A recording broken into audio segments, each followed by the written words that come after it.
Hello friends, હું છું રૂપલ અને શ્રી ઝવેરચંદ મેઘાણી કૃત લોકવાર્તા અને નામ છે આહિરની ઉદારતા. આમ તો જો આયર કા શું છે આ જોડી, તો જો આ આપણો વિક્રમસિંહ અને વહુ સોનબાઈ, એની એકબીજાની માયા તો નિરખો. મને તો આંસુડા આવી જાય છે. આઈ રાણી, આટલી હરખ ઘેલી કાં થઈ જા અટાણથી? મને તો આપણું બાળપણ સાંભળ્યું છે. ભાદરને કાંઠે નાનું ગામડું છે. માગસર મહિનાની શિયાળુ સવારની મીઠી તડકીમાં ડોસો ને ડોસી બેઠા છે. ફળિયામાં બે છોકરા એક વાછરડીની કૂણી ડોક પંપાડે છે. બેઉ જળ જાજુ બોલતા નથી, પણ બેઉની આંખો સામસામી હસી રહી છે. બુઢા ધણી ધણિયાણી આ બાળકોને જોઈ જોઈને હરખથી ગડગડા થાય છે. ડોસાનું નામ વજસી ડોસો અને ડોસીનું નામ છે રાજીબાઈ. જાતના આહિર છે. ભાદર કાંઠે ખેડનો ધંધો કરે છે. પૈસે ટકે ને વહેવારે સુખિયા છે. આ ઘેડ અવસ્થાએ તેને એક દીકરો ને દીકરી અવતરેલ. બીજા સંતાનો ન હતા, એટલે એને એવો આનંદ હતો કે હરખ ઘેલા થઈ જતા. આજે અધૂરું સુખ પૂરું થયું હતું, કેમ કે દીકરા વિક્રમસિંહની નાનકડી વહુ સોનબાઈ પોતાના માવતરેથી સાસરે આવી હતી અને ઢુકડા ગામમાં એક આબરૂદાર આહિરની ઘરે વિક્રમસિંહનું વેવી સાળ કરેલું.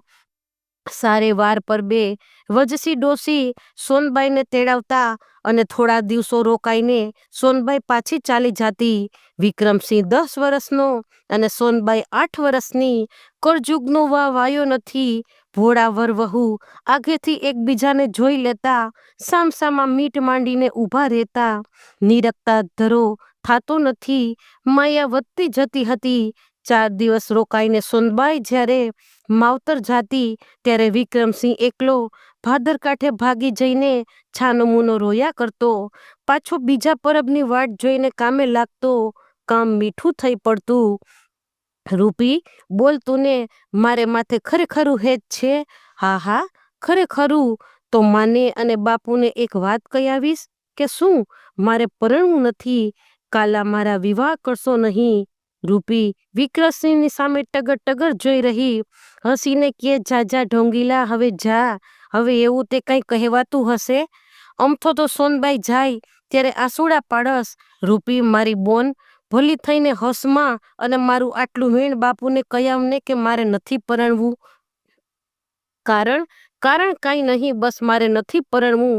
એટલું કહેતા કહેતા વિક્રમસિંહના ડોળા ઉપર જળજળિયા ફરી વળ્યા. રોય સીત પડ્યો વીરા, મારા સમ. ખમમાં તને મારા ભાઈ.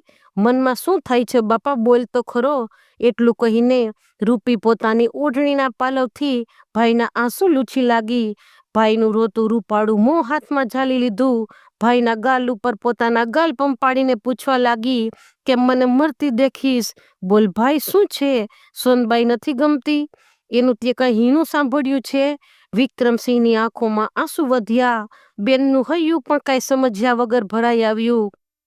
18 વર્ષની ભરજોબન અવસ્થાએ પહોંચેલા દીકરાના વિવાહ માટે બુઢો બાપ તૈયારી કરતો હતો અને આ પેલી છેલ્લી વારનો દીકરો પરણવાના હરખથી ગાંડી ઘેલી બની ગયેલી માએ આખા ખોરડા, ઓડીપા, ગોરમટી, દડવા, ભરડવા, ચાકડા, ચંદરવા વગેરેની શોભા માટે બધું આદરી દીધું તું. રૂપીબેન હરતા ને ફરતા ભાઈના ગીતો જ ગાયા કરે. તેમાં આ બીના બની. ભાઈને સંદેશો લઈને બહેન બાપુ પાસે ગઈ. બોલી, બાપુ, ભાઈ કહે છે એને પરણવું નથી. નથી પરણવું? ડોસો હસી પડ્યો. સાચે જ બાપુ, હસવા જેવું નથી. ભાઈ રોતો તો. ડોસાએ વિક્રમસિંહને બોલાવ્યો. હોકાની ઘૂંટ લેતા લેતા પૂછ્યું, પણ કારણ શું છે? વિક્રમસિંહની પાપણ ધરતી પર ખોતરતી હતી. એનાથી કાંઈ જવાબ દઈ શકાણો નહીં. તુને ઠેકાણું ના ગમતું હોય તો બીજે વ્યવસાય કરીએ. ના બાપુ, ઈ કારણ નથી. ત્યારે શું કારણ છે? હવે તો હું માંડ માંડ એકાદ પછડી ફાડીશ અને તારી માં તો ખર્યું પાંદ ગણાય. અમને અવતાર ધરીને પહેલો તે છેલ્લો લાવો તો લેવા દે બાપ. અમારા મોત સુધરશે. બાપનું દયાળુ મોં દેખીને વિક્રમસિંહ ઘડીભર પોતાનું દુઃખ વિસરી ગયો. ચૂપ રહી ગયો. બાપે માન્યું કે દીકરો માની ગયો. કોઈને બીજો કશોય વહેમ ના ગયો. કોઈને સાચી વાતનું ઓસાણ પણ ન આવ્યું. લગ્ન થઈ ગયા. 16 વર્ષની સોનબાઈ સાસરે આવી. અંતર ફાટ ફાટ થતું હતું. આજે મેળાપની પહેલી રાત હતી. થોડી વારે વિક્રમસિંહ ઓરડે આવ્યો. પોતે છાનું મૂનો કરી હોય તેમ લપાતો લપાતો આવ્યો અને ઊભો રહ્યો. આશાભરી સોનબાઈએ ધણીના મોં ઉપર લગ્નની પેલી રાતના તેજ દીઠા નથી. આનંદના ઉમળકા જાણે ક્યાંક ઉડી ગયા છે. પૂછ્યું, કા આયર, શું થઈ ગયું? વિક્રમસિંહ ગડગડા થઈ ગયા. થોડી વાર તો વાચા જ ઉઘડી નહીં. હોઠે આવીને એને પાછા વેણ કોઠામાં જ ઉતરી ગયા. સોનબાઈ ઢુકડી આવી, કાંડું ઝાલ્યું. મને અડીસમાં, આયરાણી, હું નકામો છું. પણ કા, હું પુરુષમાં નથી. મા બાપને મેં ઘણી ના પાડી હતી, પણ કોઈએ મારું માન્યું નહીં. કોઈએ મારા પેટની વાત સમજ્યું નહીં. તો પણ શું છે? આણું આવે ત્યાં લગી તારે રોકાવું જ પડશે. પછી માવતરે જઈને બીજા વિવાહ ગોતી લેજે. મેં તને બહુ દુઃખી કરી. ભાગ્યમાં માંડ્યું તે મિથ્યા ન થયું. અરે, આમ સીધ બોલો છો. એથી શું થઈ ગયું? કાંઈ નહીં, આપણે બે ભેગા રહીને સુખેથી હરિભજન કરશું. આવું સાંભળીને વિક્રમસિંહનો ચહેરો ચમક્યો. ના ના, તારો જીવતર નહીં બગાડું. મારો જીવતર બગડશે નહીં, સુધરશે. તમ ભેગા રહીને હું સુખમાં રહીશ. બીજી વાર આવું ના બોલતા. એમ કરતા કરતા 9 રાતો વીતી ગઈ. 10મે દિવસે માવતરના ઘેરથી સોનબાઈનો ભાઈ ગાડું જોડીને તેડવા આવ્યો. 10મી રાતે વિક્રમસિંહે સોનબાઈને કહ્યું, તું સુખેથી જા, હું રાજી ખુશીથી રજા દઉં છું. હઠ કરમાં ઉગ્યો ને આથમતા વાર લાગશે આયર. મારે ક્યાંય નથી જાવું, તમારી જોડે જ રહેવું છે. મારે બીજું ત્રીજું કંઈ નથી કરવું. અને તે ખૂબ જ રડી પડી. સવારે ઉઠી તેના કુટુંબિકે છોડીએ તેના ભાઈને કહેડાવ્યું કે તેડી જશો તો મારું સારું નહીં થાય. મારે લાખ વાતે નથી આવવું, પણ તમે વેળાસર હાલ્યા જાઓ. ભાઈને કંઈ કારણ સમજાણું નહીં. એને લાગ્યું કે આગ્રહ કરી બેનને તેડી જવાથી બેનના ઘરમાં કલેશ થશે. એટલે એને વેવાઈને કહ્યું, વત્સી પટેલ, મારાથી ભૂલમાં તેડી જવાય અવાયું. આ તો કમૂરતા ચાલે. એ વાતનું મને ઓસાણ નહોતું, પણ ફરી તેડવા આવીશ. એટલું કહીને ભાઈએ ગાડું પાછું વાળ્યું. સસરા અને વહુને જોઈને હેતના ઝરઝરી આવ્યા. વાતો કરે છે. હવે તો એક વાત મનમાં રહી, રૂપીને કોઈ સારું ઠેકાણું મળી જાય તો એની ફિકર આપણે શું પડી છે? એને ભાઈ જેવડો ભાઈ છે. આફેડો રૂપીને ઠેકાણે પાડશે. પોતાના સુખમાં બેનનું સુખ વિસરી તો નહીં જાય ને? પણ મારી ચતુર વહુ ક્યાં વિસરવા દે તેવી છે. આયરાણી તોય એક અબડખા રહી જાય છે. હો સી, આ ખોડો ખાલી છે. એ નથી ગમતું. કોઈ કાલું કાલું બોલતું હોય, ખોડા ખૂંદતું હોય, મૂછું ખેંચતું હોય. એવું ભગવાન આપે એટલે બસ. એવા થોડાક દી જોઈને જાય એટલે સદગતિ આપશે. જોજો મારો વાલો એ આપશે. આપણે માથે વાલાજીની મેર છે. ભાદરકાંઠાની વાડીઓ મહેલતી હતી. વિક્રમસિંહ સાથી હાંકતો હાંકતો ઊભો રહી જાય છે. સમજ્યા વગર બળદની રાસને ખેંચી રાખે છે. વિચારે ચડે છે, આ સ્ત્રીના રૂપ ગુણને મેં તોડી નાખ્યા. આના માથામાં તો મેં કુહાડો માર્યો. માણસોને મેં વાતો કરતા સાંભળ્યા છે કે પુરુષોત્તમ વગરના પુરુષે તો સ્ત્રીના લુગડા પહેરી પાવૈયાના મઢમાં બેસવું જોઈએ. એ તો 7 જન્મારા એવા ને એવા આવે. હું ભાગી જાઉં, આ સ્ત્રી પણ મારા ફાસલામાંથી છૂટીને સુખી થશે. પણ મારા ઓશિયાળા મા બાપને મારી પંખીની ભૂમનું શું થશે? વળી વિક્રમસિંહ વળી પાછો સાત્ય વળગ્યો, પણ એને ક્યાંય જંપ નથી. 4-5 મહિના આમ ચાલ્યું. તેવામાં વજસી ડોસો ગુજરી ગયો. પાછળ પાછળ રાજસી ડોસીએ ગુજરી ગયા. હવે વિક્રમસિંહને માર્ગ મોકળો થયો. રાતે જેણે વાત ઉચ્ચારી કે ઘણા મહિના થઈ ગયા તું માવતર ગઈ નથી. તારો ભાઈ બાપડો કોચવાઈને પાછો વળી ગયો. તારા માવતર પણ કોચવાતા હશે. માટે રાજી ખુશીથી એકાદ આટો જઈ આવીને. હા હા, તમે મને ફોસલાવો છો. મારે ક્યાંય નથી જાવું. ના ના, તું વેમાઈશ નહીં, હુંય ભેળો આવું. હા તો જઈએ. ગાડું જોડી 2 જણા ચાલ્યા. સોનબાઈના માવતરને આજ સોનાનો સૂરજ ઉગ્યો છે. એ કાન જોઈ વિક્રમસિંહે સસરાને ફોડ પાડ્યો કે મારે નગર જઈને પાવૈયાના મઢમાં બેસવું છે. હું રાજી ખુશીથી છોડું છું. મેં મહાપાપ કર્યું છે. હવે સારું ઠેકાણું ગોતી સોનબાઈને ઝટ આપી દેજો. વાત સાંભળીને સોનબાઈનો બાપ સમસમી ગયો. એને પણ સલાહ દીધી કે સાચું ભાઈ, નગર જઈને કરમ ધુવો તે વિના ભૂંડા અવતારનો આરો નથી. બાપ બિચારો સોનબાઈના મનની વાત જાણતો નહોતો કે દીકરીના દુઃખનો તો કંઈક ઉપાય થઈ શકશે. તેને વાત પેટમાં રાખી રાતે બધા સૂઈ ગયા. પરોણા તરીકે વિક્રમસિંહની પથારી ફળિયામાં હતી. સારી રાત હતી. મે વરસતો હતો. કોઈ અવાજ સાંભળીને જાગે તેવું નહોતું. એ વેટાણે ગાડું જોડીને વિક્રમસિંહ છાનુંનો નીકળી ગયો. પ્રભાતે સૌ જમાઈને ગોતવા માંડ્યા. ત્યારે સોનબાઈના બાપે બધાને વાત કરી. વાતનો ફોડ પાડ્યો. સાંભળીને ઘરના સૌ નાના મોટાએ શ્વાસ હેઠા મેલ્યા. માએ માન્યું, મારી પદમણી જેવી દીકરી જીવતા રંડાપામાંથી ઉગરી. આખા ઘરમાં એક સોનબાઈનું જ કાળજું ખવાણું. મનમાં બહુ પસ્તાવો ઉપડ્યો. અહીં હું સીધ આવી, કેમ કે તે ભોળવીને ભૂલવાડી ગયો અને છાની રીતે મને છેતરી ગયો. છાની મુની નદી કાંઠે ગઈ. છીપર ઉપર જઈને ખૂબ રોયું. હવે ત્યાં જઈને એને કેમ ઝાલું, પણ લાજની મારી એની જીભ માવતર આગળ ઉપડી શકી નથી. થોડા દિવસે ખબર આવ્યા કે વિક્રમસિંહ પોતાની ઘર વખરી કાકાને સોંપી રૂપીને સારે ઠેકાણે પરણાવવાની અને સંપત્તિ કર્યાવરમાં બધી આપવાની લમણ દઈ બેનને ખબર કર્યા વગર નગરના મઢમાં પાવૈયા થવા ચાલ્યો ગયો છે. સોનબાઈની આશા બધી કરમાઈ ગઈ. રોઈ રોઈ છાની રહી ગઈ. એની આંખ સામેથી એક પણ વાર આયરનું મોં અળગું થતું નથી.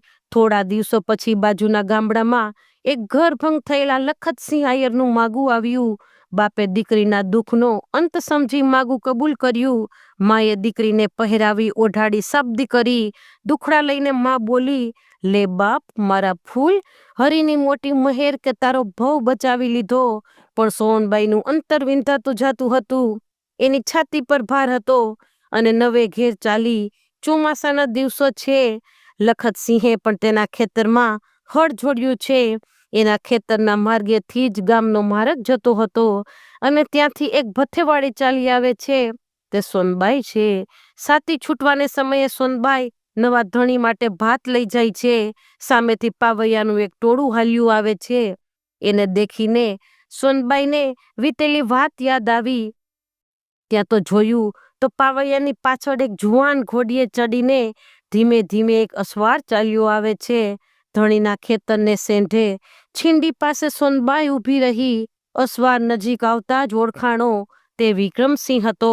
પાવૈયાના મઢમાં બેસવા ગયો. સ્ત્રીના લુગડા પહેરવાની માગણી કરેલ, પણ મઢના નિયમ મુજબ 6 મહિના સુધી તો પુરુષ વેશે સાથે રહીને પોતાના પુરુષાર્થની ખાતરી કરાવવાની હતી. હજી 6 મહિના વીત્યા હતા અને જોગ માંડ્યા હશે ત્યાં ગામે જેને આવવાનું થયું. 2 જણાએ સામે ઓળખ્યા. વિક્રમસિંહે પણ ઘોડી રોકી. 2 નીચી નજરે ઊભા રહ્યા. સોનબાઈની આંખમાંથી આંસુ વહેવા લાગ્યા. તારે આવું કરવું તું? તું સુખી છો ને? એથી વધુ કંઈ ન બોલી શકાયું. હું તો સુખી હતી, છતાં શા માટે મને રજડાવી? ભવ બગાડું તારો કંઈ? ભવ બગાડવામાં હવે બાકી શું રહ્યું છે? આંસુ ભરી આંખે 2 જણા ઊભા રહ્યા. ખેતરને સામે છેડે લખતસિંહ સાતી હાંકતો હતો. તે આ બધું જોઈ રહ્યો.